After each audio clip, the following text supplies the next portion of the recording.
She was one of the few African girls of her generation to train as a teacher. She was a trailblazer for girls education in her region, and everyone in her village respected and admired her. Jatend piny William Ruto kaachiel gi jotelo mamoko ochope iko mar mosenindo Mama Phoebe Asio. Wenye wameumia ni wengi sana. Haswa hiyo basi ilikuwa imebeba watu wengi sana ambao ni wafanyakazi wa pipeline hapa Naivasha. Ji ang'wen owito ngimagi kama moko hinyore masira makoch manonywando bas mar kambi mar Kenya Pipeline gi gach reru Naivasha. Jatend piny opuodho okang' ma chulo ji manoyudo hinyruok kod midhiero e ng'anyo mosebedo kadhi nyime pacho ka.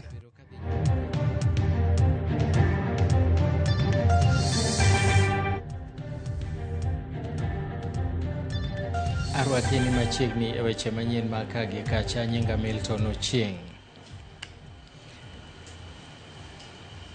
Ji aboro owito ngimagi kama moko to hinyore masira makoch manonywando bas mar kambi mar Kenya Pipeline to gi gach reru e alwora ma Morondet e Naivasha e kaunti ma Nakuru odhiambo manyoro.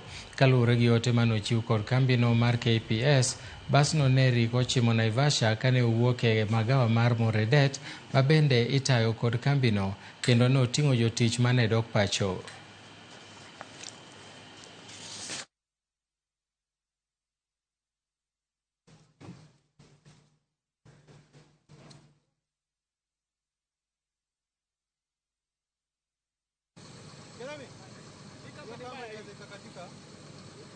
Wenye wameumia ni wengi sana. Haswa hiyo basi ilikuwa imebeba watu wengi sana ambao ni wafanyakazi wa pipeline hapa Naivasha, hii kampuni ya mafuta.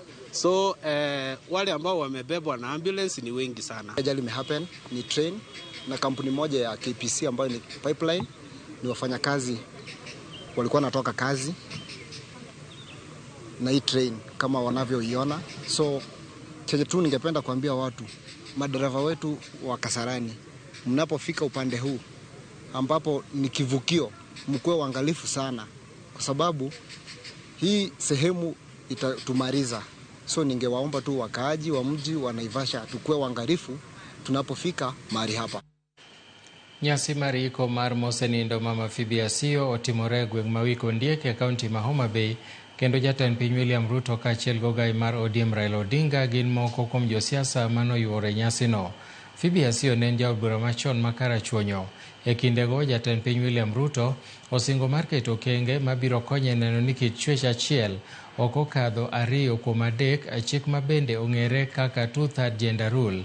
Komachielo bende jotelo ariyogo nonywako tiyo margi kanyakla ka gisingo ni agenda 10 mane gichuo e kogno ibiro keti e tim.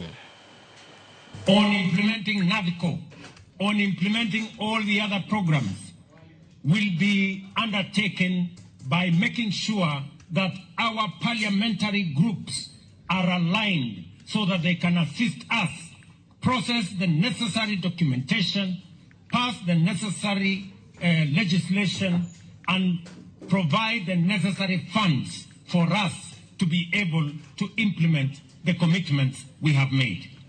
If you say one term, so what?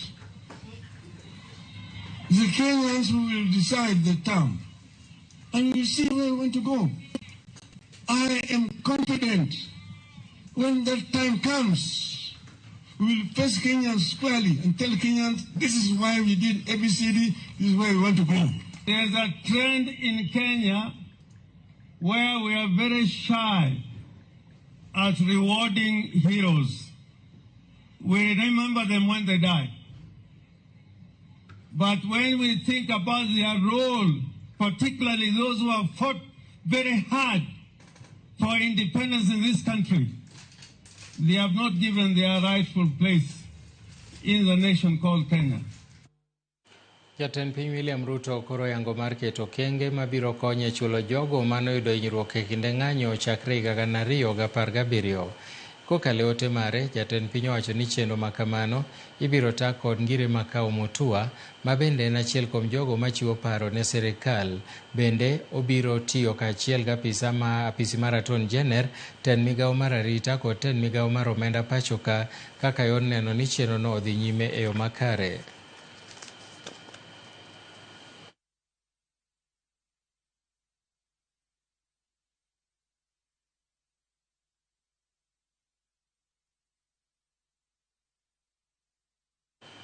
Piny owacho ochungo ute thieth 40 mitudo gi mibadhi mar okumba mar thieth mar SHA, kendo ok gibiyudo sir moro amora koa kuom SHA.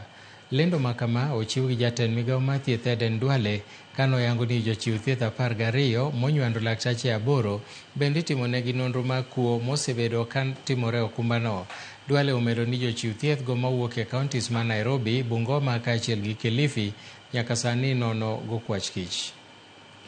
In accordance with the powers conferred by Section 48, subsection 6 of the Social Health Insurance Act, therefore, the Social Health Authority has suspended a total of 40 health facilities found to have engaged in these criminal activities. They have engaged in corruption and they have engaged in the theft of public resources. These suspensions are effective immediately, and we will share with you the Gazette notice signed by the CEO of the Social Health Authority, and of course, in the interest of transparency and public accountability, a full list of these suspended health facilities have been duly published in the Kenya Gazette number 168, dated 7th of August 2025. During the period of the investigation, these facilities are not entitled to receive any benefits from the Social Health Authority.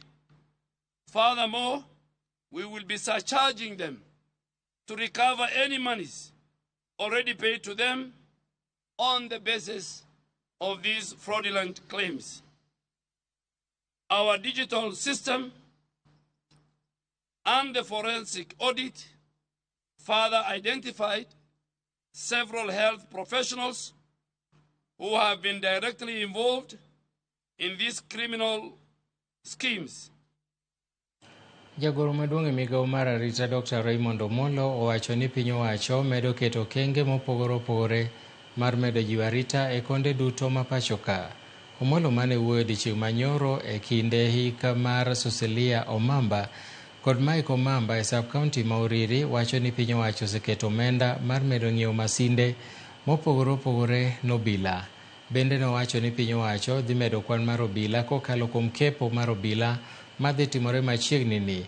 Nojiwo jotend arita kwe e Kenya mangima mondo ti machiegni kod piny owacho mar jiwo weche mag arita e konde duto ma thurka.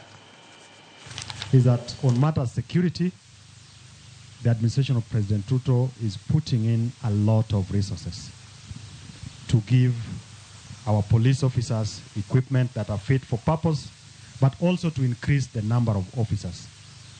For the last 3 years, we've never had recruitment of police officers.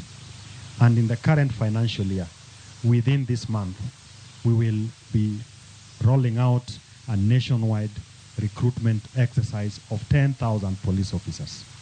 And I want to appeal to the youth and those who qualify to be ready.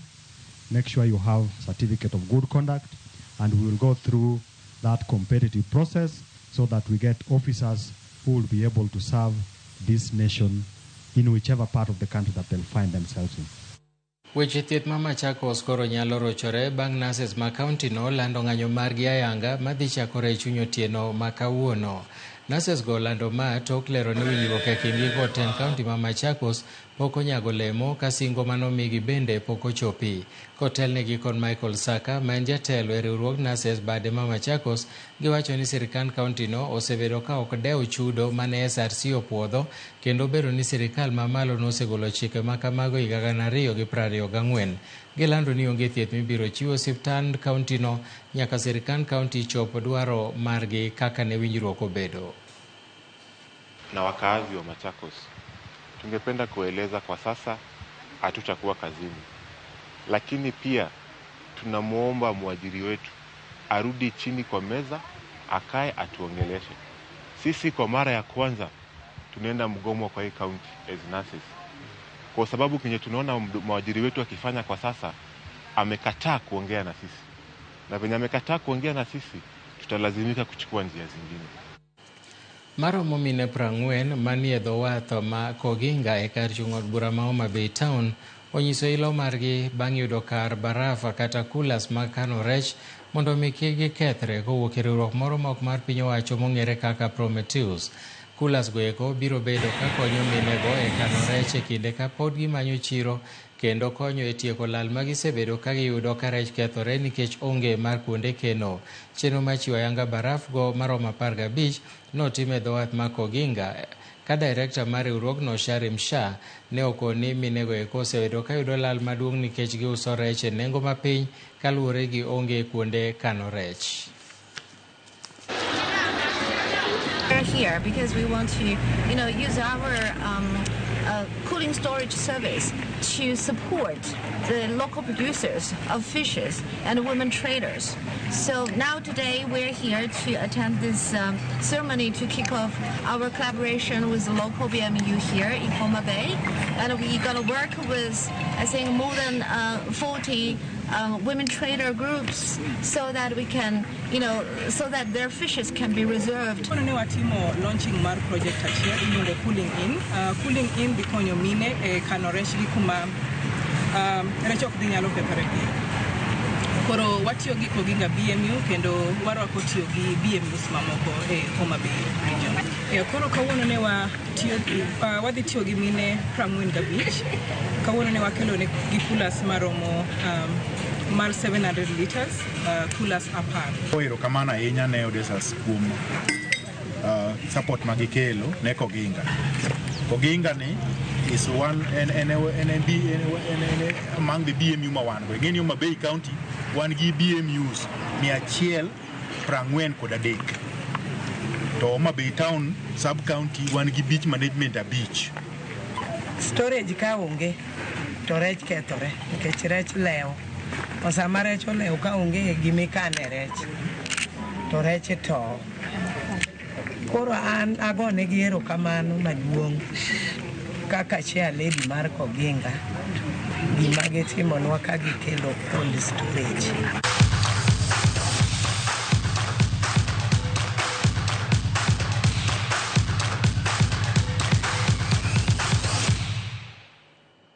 Kata odoko ni nyogi tugo jotugo 10 kuom mayo dakika 65, tim mar Kenya Harambee Stars oyudo nyaka thuolo moko